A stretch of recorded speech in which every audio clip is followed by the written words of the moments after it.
Semoga selalu dalam lindungan Allah, amin. Saya pernah dengar kalau skripsi hasil plagiat, data palsu, dikarang-karang suka hati, haram. Ketika mencari kerja menggunakan ijazah hasil skripsi tersebut. Sekarang saya sudah selesai S2, tesis alhamdulillah tidak ada unsur curang. Halalkah saya mencuri menggunakan ijazah? Halalkah saya mencari kerja menggunakan ijazah S2 saya? Halal, datanya valid, engkau sudah disidangkan. Sekarang kau punya ijazah S2, maka kau pakailah untuk cari kerja di dalam negeri, di luar negeri, BUMN, perusahaan swasta, Pemko, Pemda, Pemprov. Yang mana dulu ketika S1 saya curang, ada juga curangnya.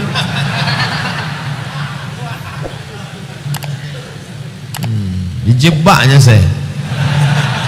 Cerita S2, ujung-ujungnya yang S1 rupanya curang. La talbisul haqqa bil batil. Jangan kau campurkan yang hak dengan yang batil. Yang S2 nya hak, tapi yang S2 nya batil. Kalau sifatnya menipu, membohong, man ghasyana falaysa minna. Siapa yang menipu kami, maka dia bukan golongan kami. Tapi hukum tipu-tipu skripsi ini saya tak bisa main generalisir pukul rata. Saya mau tengok dulu unsur tipunya di mana. Apakah hanya sekedar minta ketikkan, atau sampai pada datanya, atau merubah nama skripsi orang. Nah itu, jadi ada level-level yang bisa dimaafkan, ada yang level pelanggaran sangat berat, ada yang level memang mesti kita jebloskan ke penjara. Tapi secara umum, man ghasyana falaysa minna. Siapa yang menipu kami, maka dia bukan umat Muhammad sallallahu alaihi wasallam.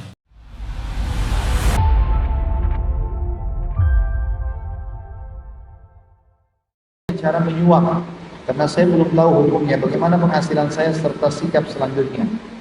Bapak Ibu yang bertanya ini berdosa dengan suapannya, tapi pekerjaannya dilihat. Kalau pekerjaan itu halal, jadi halal. Tapi berdosa dengan suapan. Sesuatu yang haram dalam Islam tidak boleh kita katakan halal. Enggak mungkin. Menyuap ini dilarang dalam Islam. Sogokan itu haram dalam Islam, Bapak Ibu sekalian, tidak boleh. Kata Nabi SAW, la'anallahu rashi wal murtashi. Allah melaknat, artinya Allah mengangkat berkah hidupnya orang yang menyogok dan orang yang disogok.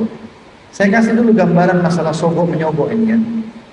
Sogok menyogok ini maksud diharapkan dalam Islam ini adalah sesuatu yang kita berikan kepada seseorang atau sebuah lembaga yang kita tidak punya hak sama sekali di situ. Nggak ada urusannya sama kita. Bukan kita orang yang memang layak untuk terima proyek, bukan kita orang yang layak menerima jabatan, bukan kita orang yang layak menerima atau diterima di kampus kuliah, bukan orang di situ, bukan orang yang pantas gitu. Tapi kita bayar, akhirnya kita dikasih. Ini nggak boleh, namanya sogok, mengambil haknya orang lain. Tapi kalau misal Bapak Ibu punya hak di situ, ada produk kita datang dari luar negeri, kemudian ditahan sama bea cukai misalnya. Kemudian kita diminta surat-surat resmi. Ini suratnya, ini syaratnya. Kita sudah penuhi semua, nggak dikeluarin. Ternyata memang harus bayar. Kalau kita bayar supaya produk kita keluar, itu bukan sogok. Itu nggak masuk dalam sogok. Kita mau buat, kita sebagai warga negara Indonesia harus punya KTP, harus punya SIM, harus punya akte lahir. Kalau tidak dikeluarkan, kecuali harus bayar. Dan tidak ada peraturan bayar. Sementara kita harus punya. Kalau kita bayar, kita nggak berdosa. Karena masalahnya memang ini hak kita di situ. Kita punya hak. Yang berdosa justru yang menetapkan syarat itu, dan dia memakan uang yang haram. Dari tadi sudah kita jelaskan Bapak Ibu sekalian, hati-hati dengan pendapatan yang haram. Karena sepotong makanan yang haram masuk dalam tubuh, itu berarti kita sudah memasukkan sepotong daging yang akan dibakar di api neraka. Untuk apa? Kita harus kejar kualitas, bukan kuantitas. Ada orang gajinya 2 juta, 1 juta rupiah satu bulan, tapi bisa biayai dia, istrinya, anaknya 3, mertuanya bahkan numpang. Ada orang yang puluhan juta nggak cukup-cukup. Karena masalahnya kualitasnya yang dikejar, bukan kuantitasnya. Bagaimana kualitas itu sangat bagus, maka insya Allah akan bermanfaat buat kita semua.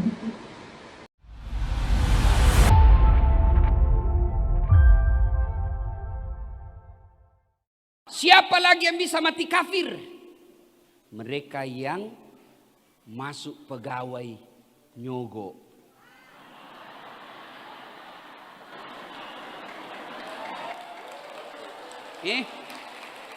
Kenapa bisa Ustaz? Karena jumhur ulama berpendapat orang yang masuk jadi pegawai karena nyogok, dia singkirkan orang yang baik, dia lulus karena nyogok, maka selama dia terima gajinya, selama itu dia makan uang sogok.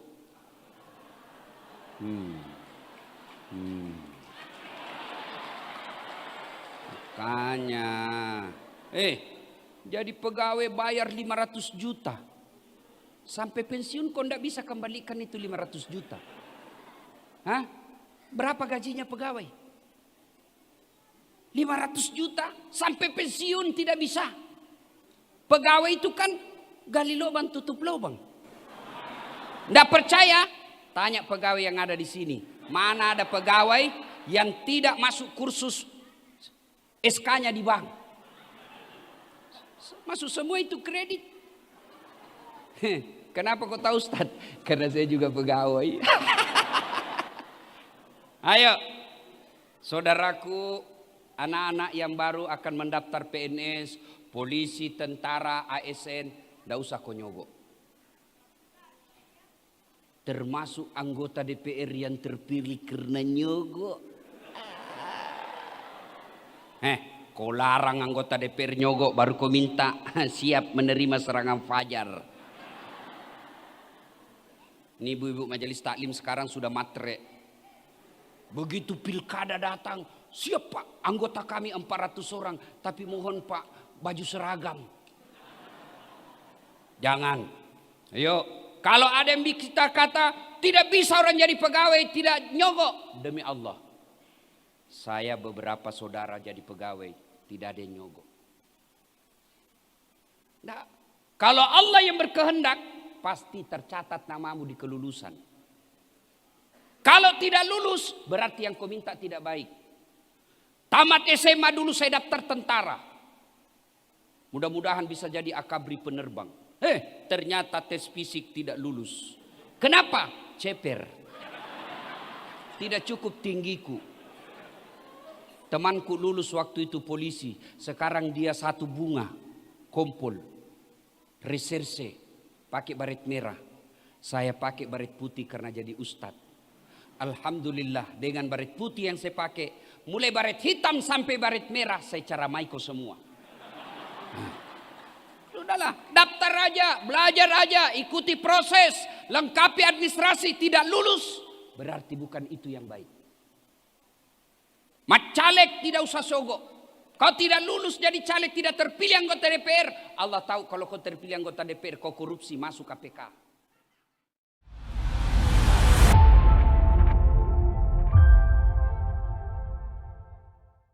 Kaya misalnya suap menyuap kudu yakin sing diarani suap iku barang hak dadi batil, batil dadi mulane ndelok wong wedok yang ngono kan. Wong wedok ayu, didelok ruhin ape dirabi, halal apa ora ndeloke? Halal, mergo ndeloke proses ape dirabi. Tapi nek ape digodho demenan haram. Lah saiki misale ana rondo ayu ruhin iku pengen ngrabi, geleme dirabi nek dikek dik 1 juta. Ana gento, ape tuku 1 juta gelem dikeloni. Ruhin wajib tuku 1 juta.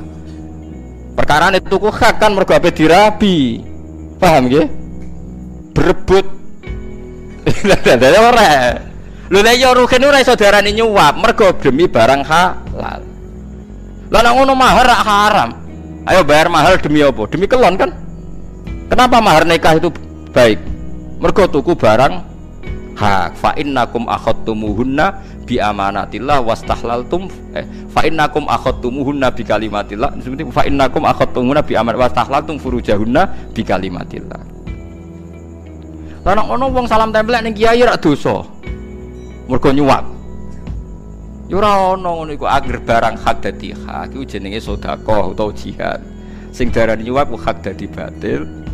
Batil dadi. Lah wong Islam saiki akeh sing bodho, wong saleh-saleh akeh sing bodho. Angger ana pilihan caleg, angger dikeki dhuwit jare nyuap. Lah sing dadi wong ora salat, wong fasik. Perkara antar wong soleh pecah.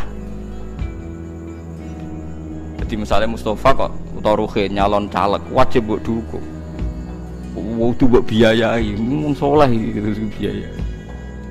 Nak nganti kalah selain terus tawan bunuh diri ya terus. Paham gitu tiling-tiling. Kula kok mboten ngalalo suap mboten, sampean keliru nak review suap mboten, nak suap tetep dosa ila yaumil kiamah. Tapi sampean keliru nak review napa? Suap. Sing darani suap membayar merubah hak dadi batil, batil dadi napa? Hak. Tapi misalnya bojom diculik utawa sawam hakam diculik hakim, nak ra dibayar kayak gak dimenangno, lha kowe bayari jenenge gak nyuap, tuku barang napa? Hak. Lah cuma hakimnya secara hukum syara itu haram menerima karena kebenaran harus diputuskan meskipun tanpa bayar. Tapi sing bayar ora dosa, paham nggih hakime? Dosa, mergo mutusno kebenaran kok ngenteni dibayar. Paham nggih? Dadi kudu proporsional saiki mboten. Kabeh wadah teng daerah kula wong jatuh gara-gara dianggap nyuap. Jadi misalnya jadi PNS juga sama, misalnya kompetisi PNS yang bayar jadi, yang tidak bayar tidak jadi. Jika Anda merasa mampu dan bisa memperbaiki departemen itu kalau jadi, umpama tenan ke bayar ya anggap aja tuku barang hak. Temenan barang misalnya departemen pendidikan dipimpin Ruhin terus Islami religius. Berarti kan tuku hak kono ae. Nak tenan loh, syaratnya tenan nggih demi hak, tapi nak dominasi PD ya mbor. Ora iki cerita nak bayar demi barang. Niku kuwatah di zaman sahabat. Lah nang ngono Abu Bakar tuku Umayyah ra dosa. Bilal ditutuki ngene-ngene terjadi Bilal. Kenapa mbok tutuki jare Abu Bakar? Ya mergo iki budakku wani aku, ya wis tak tukune. Wah Abu Bakar nyuap Umayyah, ya repot. Berarti Abu Bakar tuku barang mergo Umayyah gak mungkin bebasna Abu Bakar tanpa dibayar.